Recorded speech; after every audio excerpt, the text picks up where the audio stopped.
Hello குட்டீஸ், இன்னைக்கு ஒரு மேஜிக்கல் வேர்ல்டுல இருந்து பூமிக்கு வந்த யூனிகார்ன் பத்தின கதை தான் உங்களுக்கு சொல்ல போறேன். அந்த மேஜிக்கல் வேர்ல்டுல தாராங்கிற ஒரு ஏஞ்சல் இருந்தாங்க.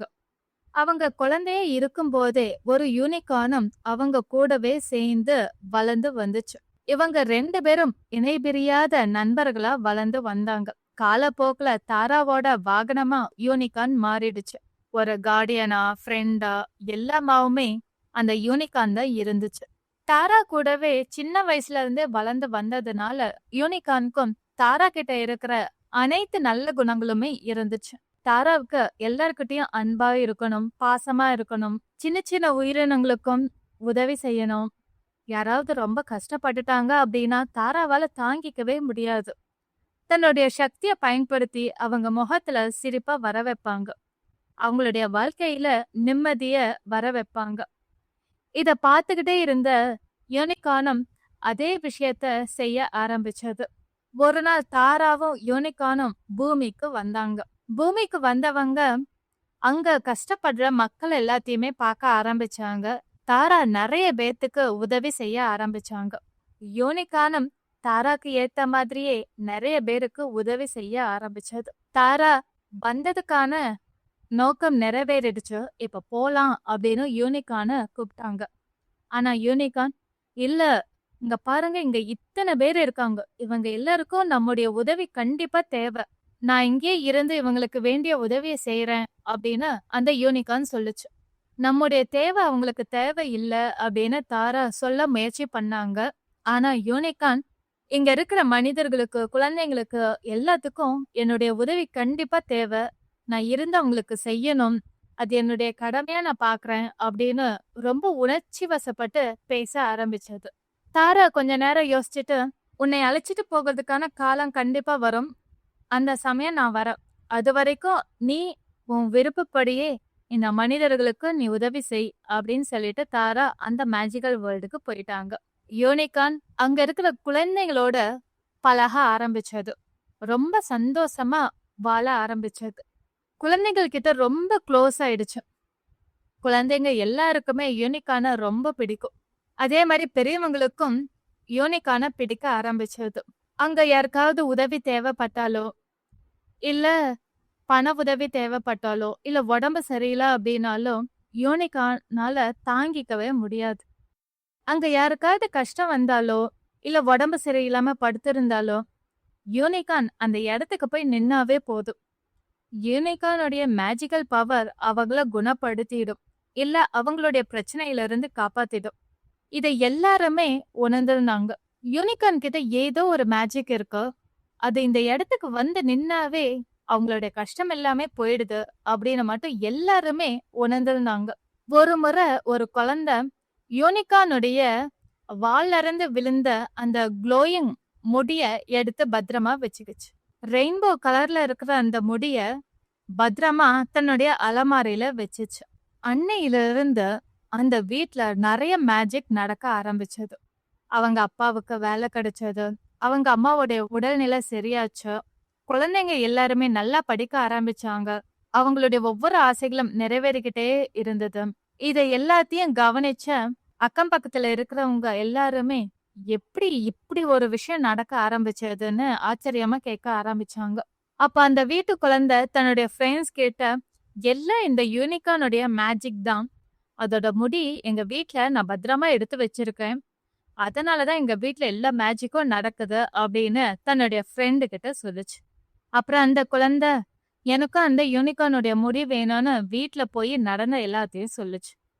இது அப்படியே கொஞ்சம் கொஞ்சமா அந்த பகுதியில இருக்கிற எல்லா பெரியவங்களுக்கும் குழந்தைங்களுக்கும் இந்த விஷயம் தெரிய ஆரம்பிச்சது. எல்லாரும் பேச ஆரம்பிச்சாங்க. எப்படியாவது யூனிகார்ன் நம்ம கூடவே இருக்கணும், ஆனா யூனிகார்னை நம்மளால கட்டுப்படுத்த முடியாது, எல்லா இடத்துக்கும் யூனிகார்னால போகவும் முடியாது, யூனிகார்னுடைய முடி இருந்தா போதுமே, நம்மளுடைய கஷ்டமெல்லாம் தீந்துருமேன்னு ஒவ்வொருத்தரும் ஒவ்வொரு கருத்து சொல்ல ஆரம்பிச்சாங்க. ஆனா யூனிகார்ன் கிட்ட இருந்து அதோட முடியை எப்படி நம்மளால எடுக்க முடியும்னு யோசிக்க ஆரம்பிச்சாங்க. அப்போ பெரியவங்க எல்லாரும் சேர்ந்து ஒரு பிளான் போட்டாங்க. யூனிகார்னை நாம ஒரு கூண்டுல அடைச்சிடணும், அடைச்ச வேட்டி அதோடைய வால் பகுதியை நம்ம கட் பண்ணிடலாம் அப்புறம் அந்த முடிய நாம எல்லாரும் பகிர்ந்துக்கலாம்னு முடிவு பண்ணாங்க. ஆனா அத கூண்டுல அடைக்கணும் அப்படின்னா அது சுலபமான விஷயம் இல்லையே அப்படின்னு எல்லாரும் யோசிச்சாங்க. அப்போ குழந்தைங்களை வச்சுதான் ஏதாவது பண்ணணும்னு முடிவு பண்ணாங்க. யூனிகார்ன் எப்பயும் போல குழந்தைங்க கிட்ட விளையாட வந்துச்சு. குழந்தைங்கள் கிட்ட பெரியவங்க ஏற்கனவே சொல்லி வச்ச மாதிரி கூண்டுல துணியால மூடி வச்சிருந்தாங்க. அது ஒரு கூடாரம் மாதிரி இருந்துச்சு. அந்த கூடாரத்துக்குள்ள ஒரு குழந்தை யூனிகார்ன அனுப்புச்சு. அப்புறம் அந்த யூனிகார்ன் அந்த கூண்டுல மாட்டிக்கிச்சு. எல்லா குழந்தைங்களும் ரொம்ப சந்தோஷப்பட்டாங்க. யூனிகார்ன், நீ இனிமே இங்கதான் இருக்க போற, எங்கேயும் போக மாட்ட, இனிமே இந்த கூண்டுலயே இரு, உனக்கு வேண்டிய ஃபுட் எல்லாத்தையும் நாங்களே கொண்டு வந்து தரோம் அப்படின்னு குதிச்சு சந்தோஷப்பட்டாங்க. குழந்தைங்களுடைய சந்தோஷம், விளையாட்டுத்தனம், ஓ இதெல்லாம் விளையாட்டுக்கு தான் அப்படின்னு யூனிகார்னும் ரொம்ப சந்தோஷப்பட்டுச்சு. ஆனா அது விளையாட்டு இல்ல அப்படின்னு சட்டுன்னு ஒரு நிமிஷத்திலே தெரிய ஆரம்பிச்சது. பெரியவங்க எல்லாரும் கத்திரிக்கோல் பிளேட்டுமா வந்து நின்னாங்க. யூனிகார்னுடைய வாலை வெட்டுறதுக்காக முயற்சி பண்ணாங்க. அது திமிர ஆரம்பிச்சது. அவங்களுக்கு பிடி கொடுக்காம விலக ஆரம்பிச்சது. ஆனா அவங்க எல்லாரும் யூனிகார்ன காயப்படுத்த கூட தயங்கவே இல்லை. குச்சியால அடிக்க ஆரம்பிச்சாங்க, கம்பியால குத்த ஆரம்பிச்சாங்க. அதுக்கப்புறம் வாளையும் வெட்டிட்டாங்க. அந்த நிமிஷம் இவங்களுக்காக நம்ம இவ்வளவு செஞ்சிருப்போம், கொஞ்சம் கூட இவங்களுக்கு நன்றி விசுவாசமே இல்லையே அப்படின்னு வருத்தப்பட்டு தாராவை நினைச்சது. தாரா உடனே வந்தாங்க. தாரா வந்தது யூனிகார்னுக்கு மட்டும்தான் தெரியும், வேற யாருக்குமே தெரியாது. தாரா அந்த நிமிஷத்திலேயே நடந்தது எல்லாத்தையுமே புரிஞ்சுக்கிட்டாங்க. அவங்க ஒரு பெரிய மேஜிக் பண்ணாங்க. யூனிகார்னுடைய வால் திரும்ப வந்துச்சு. கூண்டு, கத்திரிக்கோல், கம்பம், குச்சி எல்லாமே காத்தோடு காத்தா மறைஞ்சு போச்சு. கூண்டு இருந்ததுக்கான அடையாளமோ யூனிகார்ன் அங்க இருந்ததுக்கான அடையாளமோ இல்லாத அளவுக்கு எல்லாத்தையுமே மறைச்சாங்க தாரா. அது மட்டும் இல்லாம யூனிகார்ன் வர்றதுக்கு முன்னாடி அந்த பகுதியில வாழ்ந்த மக்கள்லாம் எந்த நிலையில இருந்தாங்களோ அதே நிலைக்கு அவங்க திருப்ப அனுப்பப்பட்டாங்க. அவங்களுடைய மெமரியில இருந்து யூனிகார்ன் பத்தின நினைப்ப சுத்தமா அழிச்சிட்டாங்க. யூனிகார்னை அழைச்சிக்கிட்டு தன்னுடைய மேஜிக்கல் வேர்ல்டுக்கு வந்தாங்க தாரா. ஆனா யூனிகார்னால அந்த அதிர்ச்சியில இருந்து மீளவே முடியல. எவ்வளவு உதவி செஞ்சிருப்பேன், அவங்களுக்குலாம் துளி கூட நன்றியே இல்லையே அப்படின்னு புலம்ப ஆரம்பிச்சது. நீ ஏன் நன்றியை எதிர்பார்க்கிற அப்படின்னு தாரா கேட்டாங்க. இல்ல, உதவி செஞ்சதுக்காக நான் நன்றியை எதிர்பார்க்கல.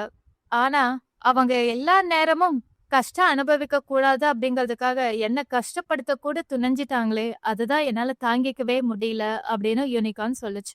மனிதர்களுடைய தேவை நாளுக்கு நாள் அதிகரிச்சுக்கிட்டே இருக்குமே தவிர குறையாது. ஒரு உறவு வரும்போதோ சரி, இல்ல பிரியும் போதும் சரி, அவங்களுடைய தேவைகள் வளர வளர வயசாக ஆக மாறிக்கிட்டே இருக்கும். தேவைகளும் அதிகமாயிக்கிட்டே இருக்கும். அதனால அவங்களுடைய ஆசைகளை உன்னால பூர்த்தி பண்ணவே முடியாது, அவங்கள திருப்தி செய்யவும் முடியாது. அப்போ நீங்க எல்லாருக்கும் உதவி பண்ணுனீங்களே அப்படின்னு, யாருக்கு அந்த உதவியை அடைய தகுதி இருக்கோ அவங்கள தேர்ந்தெடுத்துதான் நான் அவங்களுக்கு உதவி செஞ்சேன். யாருக்கு உதவி பண்ணா அவங்களால இன்னும் 10 பேரு அதே உதவிய அனுபவிப்பாங்களோ அவங்களுக்கு மட்டும்தான் நான் இதுவரைக்கும் உதவி செஞ்சிருக்கேன். யாரு பேராசையோடு இருக்கிறாங்களோ, யாரு எல்லாமே தனக்கு மட்டுமே வேண்டும்னு நினைக்கிறாங்களோ அவங்களுக்கு நான் எந்த காலத்திலயும் உதவி செஞ்சதே இல்ல அப்படின்னு தாரா சொன்னாங்க. அப்பதான் யூனிகார்னுக்கு புரிஞ்சது. நான் தான் தப்பா புரிஞ்சுக்கிட்டேன், இவங்களும் எப்பேற்பட்டவங்கன்னு நான் பார்க்க தவறிட்டேன், என்னை மன்னிச்சிடுங்க. நீங்க எனக்கு சொல்ல முயற்சி பண்ணீங்க, ஆனா அத புரிஞ்சுக்கிற மனப்பக்குவத்துல நான் இப்போ இல்ல. ஆனா இப்போ நான் நல்லா புரிஞ்சுக்கிட்டேன். இனி நீங்க எப்படி சொல்றீங்களோ அப்படியே நான் நடந்துக்கிறேன் அப்படின்னு யூனிகார்ன் வாக்கு கொடுத்துச்சு. இதுதான் குட்டீஸ் யூனிகார்னுடைய கதை. நம்ம எல்லாருக்குமே உதவி செய்ய முடியாது. நாம உதவி செய்யறவங்க எல்லாருமே நல்ல எண்ணத்தோடு இருப்பாங்களா அப்படின்னு நம்மளால உறுதியா சொல்லவும் முடியாது.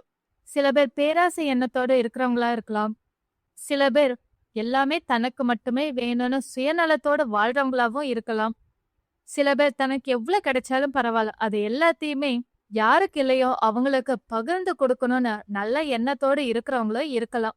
இதுல நீங்க யாருக்கு உதவி செய்வீங்க அப்படிங்கறத நீங்க தான் தேர்ந்தெடுத்துக்கணும். நாம செய்யற உதவி நம்ம மூலமா இன்னும் 10 பேருக்கு போய் சேரணுமே தவிர அது ஒருத்தரோடு நிறுத்திடவே கூடாது. அதுதான் தாரா சொன்னாங்க. பேராசையோடு இருக்கிறவங்க, இல்ல சுயநலத்தோடு இருக்கிறவங்க, அவங்க எவ்வளவு உதவி வேணாலும் வாங்கிப்பாங்க. ஆனா மத்தவங்களுக்கு எந்த காலத்திலயுமே உதவி செய்ய மாட்டாங்க. ஆனா நல்ல எண்ணத்தோடு இருக்கிறவங்க, இல்ல கஷ்டத்த அனுபவிச்சவங்க, ஏன் பசிய அனுபவிச்சவங்க மட்டும்தான் இன்னொருத்தருடைய பசிய தாங்க முடியாம அவங்களுக்கு தன்னுடைய உணவ குடுத்து பசி ஆத்தணும்னு நெனைப்பாங்க. அதனால அந்த மாதிரி நபர்களுக்கு உதவி செய்யுங்க. அது பன்மடங்கா இன்னும் பல பேருக்கு போய் சேரும். Okay kids, thank you.